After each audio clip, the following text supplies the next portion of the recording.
자, 결론부터 말씀드리면 체증식 상환 방식을 활용할 수 있으면 요것을 활용하셔야 됩니다. 안녕하세요. 여러분들과 돈 공부하고 싶어하는 재테크 퍼스트 클래스입니다. 후후. 자, 오늘 돈 공부할 것은요. 대출 상환 방식 뽀개기라는 주제로 가져왔습니다. 대출 상환 방식이라는 것은 우리가 주택담보대출, 집을 사서 담보대출을 받을 때 대출 상환 방식이 워낙 많아요. 4가지 방식이 있는데요. 원금 균등 상환 방식, 원리금 균등 상환 원리금 균등 상환 방식, 체증식 상환 방식, 네 번째 만기 일시 상환 방식, 이 4가지가 있는데요. 이 4가지 중에 어떤 것이 나에게 도움이 되고 유리한지 이런 것들을 고민하시는 분들이 굉장히 많습니다. 그래서 이러한 고민들을 제가 해결해 드리고자 여러 가지 이야기들을 함께 압축시켜서 알려드리려고 해요. 그리고 최종적으로 어떤 것이 가장 유리한지도 결론까지도 말씀드리도록 하겠습니다. 그럼 시작해 보시죠. 렛츠 고고고! 자, 먼저 대출은 갚는 것이 아니라 활용하는 것이라는 것을 말씀드리고 시작을 하려고 합니다. 대출이라는 것을 우리가 빨리 갚아야 돼. 요거 빨리 갚지 않으면 나 빚쟁이 되는 거 아니야? 이런 생각들을 가지시는 분들이 굉장히 많아요. 대출을 처음 받을 때 좀 무서운 마음, 두려운 마음 당연히 생길 수 있고요. 근데 이게 무서워서 시도하지 못하는 분들도 굉장히 많습니다. 저도 처음에 11년 전에 살 때도 그런 생각들을 가졌었어요. 하지만 대출을 받지 않는 것은 우리가 불이 무서워서 요리를 하지 못하는 거와 똑같고요. 삼겹살 불에 안 구워 먹을 거예요? 삼겹살 먹어야 되잖아요. 그러니까 우리도 대출을 잘 활용해서 우리의 자산을 늘리는 것에 활용을 해야 됩니다. 자산은 이렇게 순자산과 부채 합으로 이루어져 있기 때문이에요. 이 부채를 잘 활용을 해야 우리가 이 자산을 키울 수가 있는 겁니다. 그래서 이 부채를 잘 활용을 해야 돼요. 오늘 이 부채를 잘 활용할 수 있는 방법을 알려드리도록 하겠습니다. 자, 대출 상환 방식으로는 4가지가 있다고 말씀을 드렸어요. 원금 균등 상환 방식, 원리금 균등, 체증식 상환의 장단점을 말씀을 드리고 우리가 어떤 것을 활용을 해야 어떤 것을 사용을 해야 우리에게 가장 유리한지 이런 것들을 말씀드리려고 합니다. 요것을 잘 모르면은 우리 자본주의에서는 절대 돈을 벌 수가 없어요. 오늘 영상 끝까지 시청해 주시면 여러분 부자 되실 거예요. 자, 결론부터 말씀드리면 체증식 상환 방식을 활용할 수 있으면 요것을 활용하셔야 됩니다. 사실 만기 일시 상환 방식을 선택해야 가장 좋은 게 맞는데요. 요것은 우리가 지금 선택을 할 수 있는 옵션이 없어요. 왜냐? 정부에서 요 만기 일시 상환 방식은 선택할 수 없게 만들었기 때문이거든요. 그래서 우리가 체증식 상환 방식을 선택을 해야 되는데요. 왜 이것을 선택해야 되는지는 뒤에서 말씀드리도록 하겠습니다. 끝까지 시청하셔야 돼요. 자, 먼저 원금 균등 상환 방식에 대해서 말씀을 드릴게요. 원금 균등은 말 그대로 매월 동일한 원금을 납부하고 이 원금에 대한 이자를 매월 상환하는 방식입니다. 그래서 원금이 항상 이렇게 똑같아요. 만기까지 똑같고 대신 원금이 매달 갚았기 때문에 이자가 처음에는 많았지만 점점 줄어드는 형태로 이루어지게 됩니다. 장점은 총 이자가 감소돼요. 원금이 계속 줄어들기 때문에 총 이자가 감소하게 됩니다. 그리고 빠른 원금 상환으로 대출 부담이 줄어들어요. 그래서 대출을 빨리 없애고 싶은 사람들은 이 방식을 많이 선호합니다. 대출이 뭔가 사회 악이고 빨리 없어져야 되고 이런 생각들을 가지신 분들에게는 심리적 안정감을 주는 방식이고요. 우리가 중도에 뭔가 대출을 상환하거나 대환 대출을 통해서 이 대출을 갚아버리는 경우도 있을 수 있잖아요. 그럴 때 중도 상환 수수료가 작습니다. 이거 당연하겠죠. 원금을 빨리 갚았으니까요. 대신 단점으로는 초기 상환 금액이 굉장히 커요. 원금을 매달 똑같이 내기 때문에 원금도 많고 이자도 많잖아요. 그래서 초기에 가계 부담에 굉장히 큽니다. 그리고 매달 같은 금액을 내는 게 아니라 처음에는 많이 냈다가 점점 줄어드는 꼴로 나타나기 때문에 뭔가 계획적으로 우리의 자금 운용을 하기가 쉽진 않아요. 매달 다른 금액을 납부해야 되기 때문이거든요. 소득이 적은 초반에 부담이 굉장히 큰 단점이 있습니다. 우리가 20대, 30대 초반에는 직급도 낮고 이제 입사한 지 얼마 안 됐기 때문에 소득이 작잖아요. 그런데 진급도 하고 과장도 달고 차장도 달고 부장이 되면서 혹은 잘 나가면 임원도 될 수 있잖아요. 소득이 점점 시간이 지날수록 높아질 텐데 처음에 소득이 적을 때 부담을 많이 해야 되고 소득이 많아졌을 때 부담이 적어지기 때문에 굉장히 초반에 부담스럽습니다. 그런 단점이 있어요. 자, 예시를 갖고 와봤어요. 우리가 3억을 빌린다고 해볼게요. 3억. 상환 기간은 360개월. 30년입니다. 30년. 연 이자율은 4% 정도로 해봤어요. 그렇게 계산을 했더니 월 원금 상환액이 83만 3,333원이 나왔습니다. 이거를 우리가 만기 30년 만기가 될 때까지 계속 원금을 83만 3,333원을 내는 거예요. 1회차 때 83만 3,333원, 2회차 때 83만 3,333원, 이렇게 계속해서 이렇게 83만 3,333원을 계속해서 내는 거고요. 이자액은 처음에 100만 원이잖아요. 100만 원 냈다가 99만 7천 원으로 줄어들고 계속해서 줄어드는 형태로 보여집니다. 그리고 마지막에 351회, 360회 이렇게 보면은 원금은 83만 3,333원으로 똑같지만 이자액은 점점 줄어들어서 거의 없어지게 되죠. 그래서 납부액도 183만 3,333원에서 83만 6,111원으로 줄어드는 형태로 나타나게 됩니다. 그러니까 처음에 이렇게 납부액이 크고 나중에는 작다는 그런 모습이 보여지는 거예요. 자, 다음으로는 원리금 균등 상환 방식입니다. 원리금 균등 상환 방식은 말 그대로 원금과 이자를 더한 값을 같은 금액으로 내겠다. 그래서 원금과 이자가 똑같죠. 그래서 매달 같은 금액을 냅니다. 그러면 이렇게 되면 장점이 뭔가요? 매달 일정한 상환을 할 수 있죠. 그러다 보니까 우리가 계획을 세우기에 용이합니다. 그러니까 금리가 급격하게 변하지만 않으면 거의 매달 같은 금액을 납부한다는 거예요. 1회차 때부터 만기할 때까지 거의 같은 금액이니까 요 정도 금액이 나가는구나 라고 계획을 세울 수가 있죠. 그러다 보니까 많다가 적다가 이런 리스키한 게 없으니까 심리적 안정감을 취할 수가 있겠죠. 그러니까 원금 균등 상환 방식의 심리적 안정감하고는 조금 다른 거예요. 요거는 계획을 잘 세울 수 있으니까. 그리고 초기 상환 부담이 원금 균등 상환 방식에 비해서 줄어듭니다. 왜냐하면 처음에 여기 튀어나온 요거를 뒤로 보내버렸기 때문에 요 부담을 뒤로 전달한 거예요. 그러니까 초기의 상환 부담이 감소되겠죠. 단점으로는 원금 균등 상환 방식보다는 이자 총액이 많아져요. 그러니까 원금을 처음에 덜 갚으니까 이자가 전체적으로 많아지는 거거든요. 그리고 인플레이션 대비 효과가 상대적으로 낮아진다는 단점이 있거든요.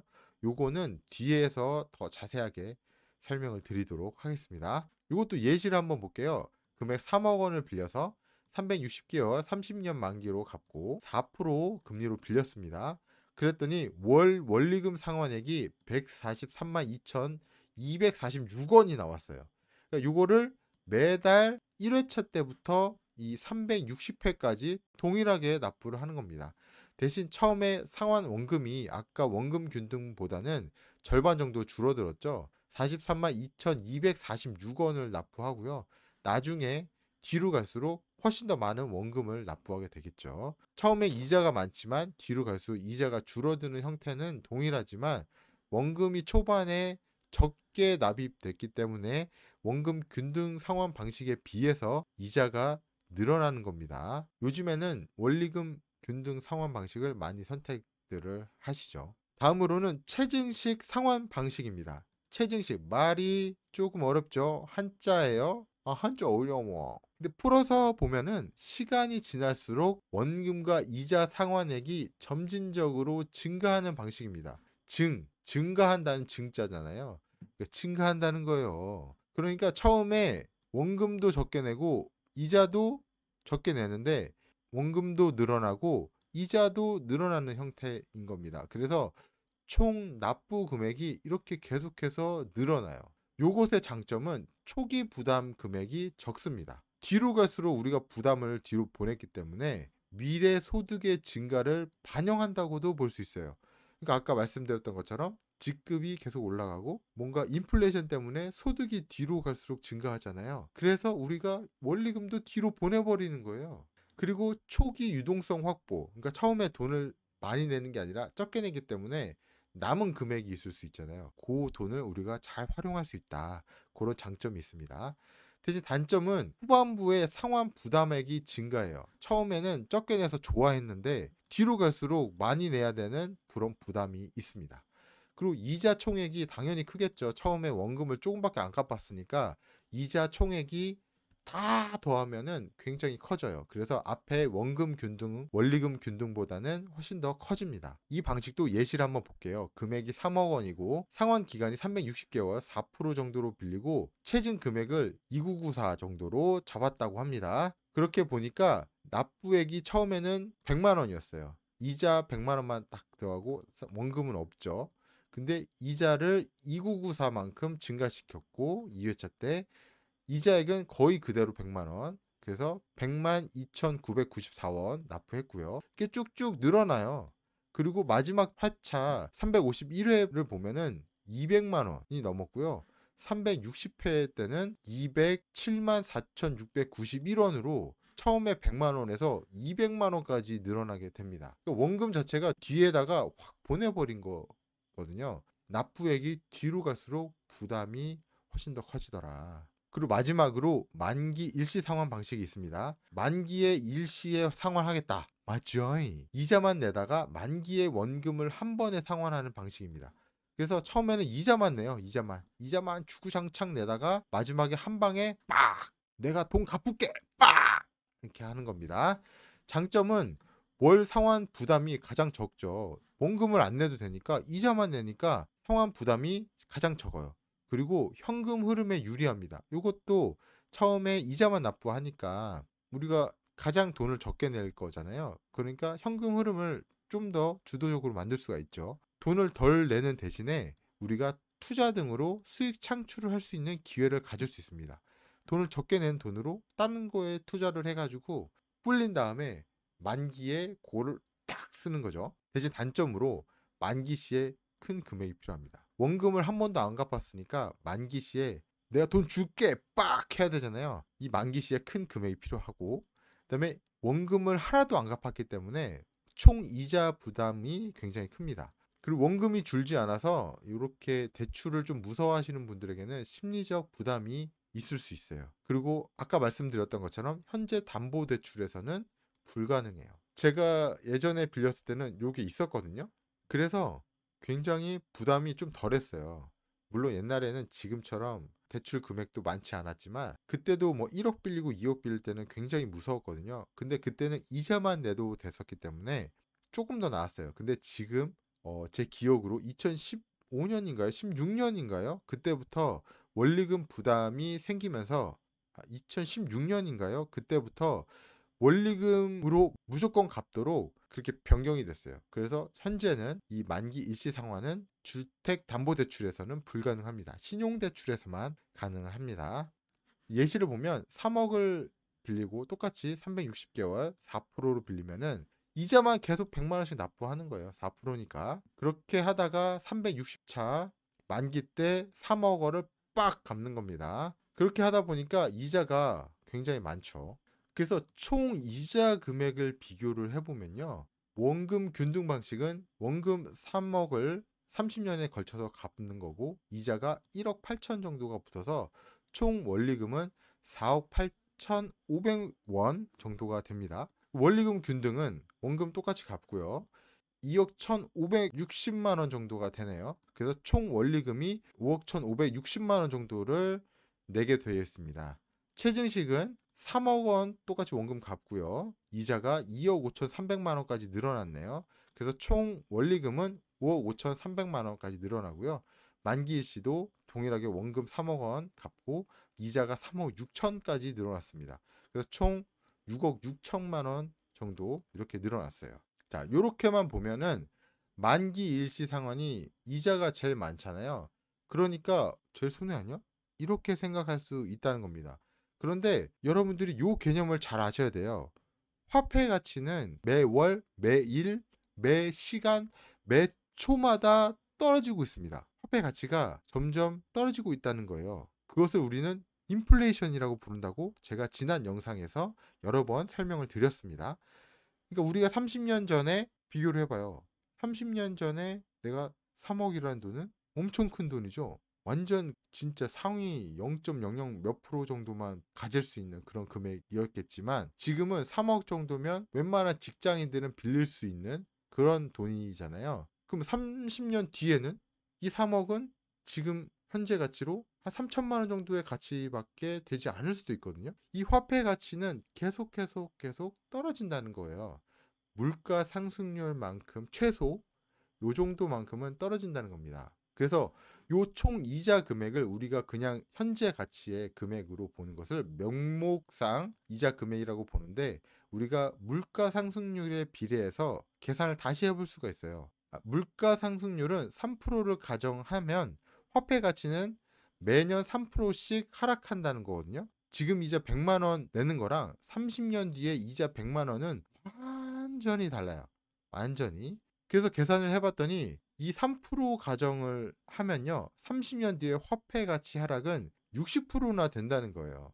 그러니까 지금 이자 100만 원은 100만 원 가치가 있잖아요. 30년 뒤에 100만 원은 현재 가치로 따지면은 40만 원 정도 수준이라는 거예요. 우리가 100만 원이라고 쓰지만 실제 가치는 40만 원 정도라는 거거든요. 그러면은 현재 내가 1억이라는 돈이 있으면은 30년 뒤에 1억이라고 똑같이 찍히지만 실제 느끼기에 현재의 1억 가치가 동일한 게 아니라 60% 떨어진 4천만 원 정도로 느껴진다는 거거든요. 물가 상승률이 3%일 때. 그렇게 해서 이런 화폐 가치의 하락을 계산해서 넣어봤더니 원금 균등 상환 방식은 원금이 우리가 매달 원금을 83만 3,333원으로 갚았잖아요. 요것도 매월 화폐 가치가 떨어지는 거니까 요것을 계산해 봤더니 총 1억 9,800만 원 정도로 느껴지고 이자는 1억 3,600만 원 정도로 느껴진다는 거예요. 그래서 총 원리금이 우리가 현재 가치의 기준으로 보면 3억 3,400만 원 정도로 느껴진다는 겁니다. 그러면 원리금 균등 똑같이 3억 4천, 최증식은 3억 4,600, 만기일시는 3억 6천 정도로 느껴진다는 거예요. 이거 왜냐면은 만기일시는 내가 3억을 빌렸잖아요. 그럼 물가 상승률은 3%로 매월 올랐다고 치면은 화폐 가치가 원금이 30년 뒤에 만기 한 발에 빡빡 갚는 거라고 했잖아요. 그 3억을 갚을 때 느끼는 화폐 가치가 실질적으로는 1억 2천만 원 정도로 느껴진다는 거거든요. 명목상으로 보면은 원금 균등이 4억 8천이고 만기일시는 6억 6천. 큰 차이가 났었지만은 실질적으로 물가 상승률을 고려하면은 생각보다 큰 차이가 나지 않죠. 거의 비슷하게 움직인다고 볼 수 있습니다. 우리가 최증식이나 만기일시가 이자 부담액이 굉장히 크다. 아, 이거는 별론데? 라고 생각하지만 화폐 가치를 따져 보면은 우리에게 큰 부담이 아니라는 거예요. 왜냐면 10년 뒤, 20년 뒤에는 실제 가치가 다르니까, 가치가 떨어져 있으니까 실제 느끼는 가치가 다르다는 겁니다. 자, 좀 헷갈리죠? 자, 그렇다면 이런 현상이 왜 일어나냐? 물가는 복리로 늘어나거든요. 복리? 이 3%라는 게 그냥 단리로 그냥 3% 하는 게 아니라 계속 복리로 늘어나요. 복리로 늘어나니까 화폐 가치도 계속 복리로 떨어지고 있는 거죠. 그래서 실제적으로 화폐 가치가 우리가 생각하는 것보다 훨씬 더 많이 떨어지는 겁니다. 자, 그러면 좀 헷갈리죠? 화폐 가치 이렇게 뭐 실질 막 이런 거 따지기 어려우니까 다시 돌아와서 제가 처음 말씀드렸던 명목상으로 비교를 해볼게요. 쉽게 계산하기 위해서 원리금 균등 상환 방식하고 만기일시만 비교하도록 하겠습니다. 화폐 가치 하락 말고 그냥 명목상으로만 비교하는 거예요. 원리금 균등이랑 만기일시를 갖고 온 거는 매월 상환하는 금액이 똑같아서 가져온 겁니다. 원리금은 아까 월 143만 2,246원씩 납부를 했고요. 만기일시는 100만 원씩 납부를 했습니다. 매월 똑같이 납부를 하고 있죠. 그렇게 해서 봤더니 30년 총 이자는 원리금 균등 상환 방식의 경우 2억 1,561만 원 정도를 납부를 했어요. 그래서 30년 총 원리금이 5억 1,561원입니다. 만기 일시는 30년 총 이자가 3억 6천만 원이었고요. 30년 총 원리금이 6억 6천만 원 정도로 원리금 균등보다 굉장히 많이 컸죠. 요게 우리가 만기 일시를 무서워하고 원리금 균등이나 원금 균등을 선택하는 이유였죠. 그런데 잘 생각을 해보자고요. 만기 일시 같은 경우는 매월 43만 2,246원씩 적게 납부를 하고 있잖아요. 매월 우리가 이 금액만큼 적금을 든다면 어떨까요? 적금 들 수 있잖아요. 우리가 원금을 납부하지 않는 대신에 요 금액만큼 적금을 든다면 어떨 것 같으세요? 43만 2,246원씩 적금을 들었어요. 연 이율은 3%로 내가 가정을 할게요. 대출이자는 4%지만 연 이율은 3%로 계산을 했습니다. 그렇게 해서 계산을 했더니 30년 총액 원금이 1억 5,500만 원 정도 나오고요. 이자가 9,700만 원 정도가 나옵니다. 그러니까 적금이 뭐 30년짜리는 없으니까 뭐 3년짜리 혹은 1년짜리를 계속 그냥 안 빼고 계속 넣는 거예요. 1년 만기 되면은 그 만기된 금액 그대로 예금을 넣고 그다음에 계속 43만 원짜리 적금을 계속 드는 거죠. 그렇게 하면 이자가 9,700만 원 정도가 나오죠. 그러면 우리가 30년 뒤에 6억 6천만 원 원금 3억 원과 원리금 3억 6천만 원을 계속 납부하고 있었잖아요. 우리가 적금을 통해서 모아둔 돈 2억 6,200만 원을 6억 6천에서 뺄 수 있죠. 모았으니까 따로. 그러면 30년 총 원리금이 얼마? 4억 800만 원으로 줄어들게 됩니다. 그러니까 실제적으로는 6억 6천만 원인 거라고 생각을 했지만 원리금 균등하고 동일하게 부담을 받는다면은 30년 총 원리금이 줄어들게 돼요. 희한하죠? 신기하죠? 왜 그러지? 오 마이 갓! 희한하잖아요? 그 이유는 자산은 복리의 적용을 받고 대출은 단리의 적용을 받기 때문입니다. 우리가 아까도 적금은 한 번도 찾지 않고 만기되면 그 금액 그대로 다시 넣고 다시 매월 43만 2,246원씩 계속 납입을 했잖아요. 그러니까 그 금액에 이자가 붙고 또 이자가 붙은 금액에 또 이자가 붙고 그 이자가 붙은 거에 또 이자가 붙고 이렇기 때문에 계속 복리로 늘어나요. 근데 대출은 뭐예요? 대출은 3억을 빌렸어. 그러면 우리가 이 3억에 대한 이자를 납부를 하죠. 이자가 붙어서 대출 원금과 이자에 이자가 붙는 게 아니잖아요. 우리는 원금에 대한 이자만 납부하게 돼 있어요. 그러니까 단리의 적용을 받습니다. 그러니까 자산은 복리로 늘어나고 우리가 부동산을 사도 부동산은 복리로 늘어나고 근데 대출 납입 금액, 대출 원금과 이자는 단리의 적용을 받는다는 거예요. 그렇기 때문에 우리가 물가 상승률이 대출 금리보다 작아도 이득을 볼 수 있게 되는 겁니다. 만약에 부동산 가격이 물가 상승률 3%보다 높다면 현재 연평균 상승률이 뭐 6%, 7% 정도 나올 텐데 그 정도로 나오면 우리는 훨씬 더 이득을 볼 수 있겠죠. 그래서 자산은 복리로 늘어나고 대출은 단리로 늘어나기 때문에 우리가 초반에 부담을 많이 하는 것보다는 처음에 부담을 줄여서 자산을 만들 수 있는 돈을 갖는 게 더 중요하다는 얘기를 드리고 싶었습니다. 그래서 우리는 원리금을 초반에 하는 것보다는 뒤로 최대한 보내버리는 게 좋다는 거예요. 앞에 말씀드렸던 것처럼 원리금 균등 상환 방식보다는 만기일시가 훨씬 더 이득이잖아요. 왜? 초기 부담이 적으니까. 그래서 초기 부담이 적은 방식을 선택해야 된다는 겁니다.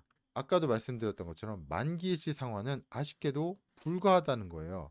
그러니까 그 다음으로 원금을 가장 늦게 내는 방식이 바로 체증식입니다. 그래서 우리는 체증식을 선택을 해야 돼요.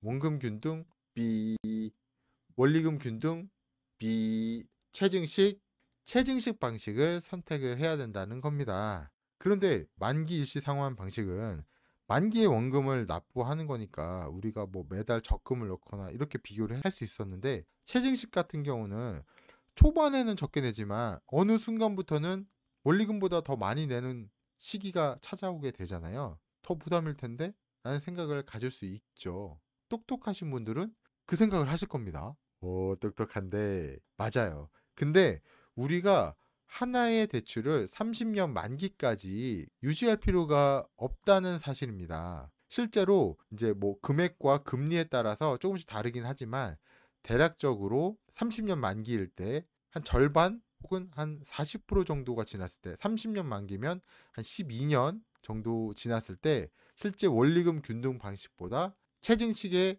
납부 금액이 더 많아지게 돼요. 그러면은 최저시 나쁜 거 아니야? 안 좋은 거 아니야? 이렇게 생각할 수 있는데 우리가 30년 만기까지 그 대출을 유지할 필요가 없어요.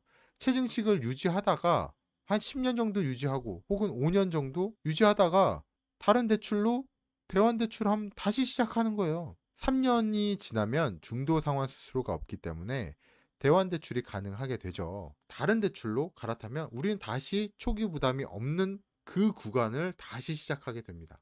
그래서 30년 만기까지 하나의 대출을 유지할 필요도 없어요. 사실 대부분이 한 집에서 30년 동안 사시는 분들도 별로 없고 보통 이사를 가기 때문에 이사를 가면은 다시 대출을 받아야 되니까 30년 대출 당연히 고려할 필요 없고요. 30년 동안 내가 그 집에서 산다고 하더라도 대환 대출이 가능하기 때문에 다른 대출로 갈아타면 됩니다. 그리고 가장 중요한 거, 최증식은 그러니까 은행 같은 곳에서는 취급을 안 해요. 정책 대출, 뭐 예를 들면 신생아 특례 대출, 보금자리론, 뭐 디딤돌 요런 정책 나라에서 해주는 정책 대출에서만 가능합니다. 왜요? 왜 은행에서는 취급을 안 하죠? 왜 안 하냐? 은행에 손해니까. 은행에 손해니까 안 하는 거예요. 은행 일반 담보대출에서는 원금 균등과 원리금 균등만 취급합니다. 최증식은 취급을 안 해요. 은행이 손해보는 짓은 절대 안 하죠. 특히 돈으로 손해보는 짓은 절대 안 해요. 그 말은 우리가 뒤집어서 생각해보면 최증식이 훨씬 더 우리에게는 유리하다는 겁니다. 자, 지금까지 완전 뽀개 드렸습니다. 이제 좀 이해가 되시나요? 화폐 가치가 하락하는 것과 인플레이션, 그 다음에 우리가 그런 이자가 계속해서 많은 게 중요한 게 아니고 인플레이션을 통해서 화폐 가치가 일어나고 자금을 유동화시키고 어떻게든 복리로 확장시키면서 훨씬 더 이득을 볼 수 있다는 것을 여러분들이 이번 시간을 통해서 배우셨을 거라고 생각합니다. 다음에는 더 유익한 내용으로 돈 공부 찾아오도록 하겠습니다. 이 영상이 유익하셨다면 구독, 좋아요, 알림 설정까지 해주세요. 안녕.